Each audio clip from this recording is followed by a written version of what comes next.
जाती है और वो धीरे धीरे कुछ नाम बोलती है जो किसी को समझ नहीं आते। फैमिली पहले उसे बचाने की कोशिश करती है, पर धीरे धीरे उन्हें लगता है कि ये आत्मा कुछ कहना चाहती है।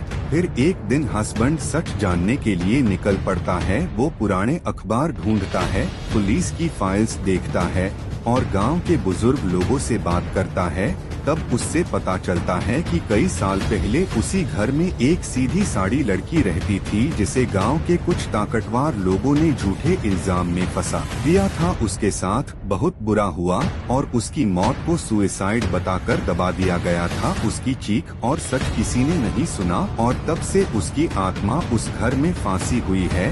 वो किसी का इंतजार कर रही थी जो उसकी आवाज बन सके। अब वो आत्मा वाइफ के जरिए बोलने लगी थी। जब भी उस पर कब्जा होता वो अन लोगों के नाम लेती जो उसकी मौत के जिम्मेदार। द हस्बैंड को समझ आ जाता है कि आत्मा बदला नहीं बल्कि न्याय चाहती है और वो फैसला करता है कि वो सच सबके सामने लाएगा। कुछ दिन बाद गांव में एक बड़ा फेस्टिवल होता है जहां सारे लोग इकट्ठा होते हैं। रोशनी, म्यूजिक और भीड़ के बीच अचानक वाइफ पर आत्मा पूरी तरह हावी हो जाती है। उसकी आंखें बादल जाती है, बाल खुल जाते हैं और वो सबके बीच खड़ी होकर जोर जोर से सच बोलना शुरू करती है। वो एक एक करके अन लोगों के नाम लेती है जिन्होंने उसके साथ जुल्म किया था। भीड़ में खड़े वो लोग घबरा जाते हैं और भागने की कोशिश करते हैं। तभी आसमान में अचानक अंधेरा छा जाता है, तेज हवा चलने लगती है और माहौल डरावना हो जाता है। आत्मा उन सबको भागने नहीं देती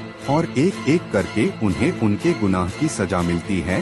लोग सब कुछ अपनी आंखों से देखते हैं और सच सबके सामने आ जाता है। सालों पुराना राज वही खुल जाता है। आखिर में सब कुछ शांत हो जाता है। वाइफ जमीन पर बेहोश गिर जाती है और आत्मा पहली बार शांत नजर आती है। उसके चेहरे पर दर्द नहीं बल्कि हल्की सी मुस्कान होती है क्योंकि उसे न्याय मिल चुका होता है। धीरे धीरे वो हवा में गायब हो जाती है।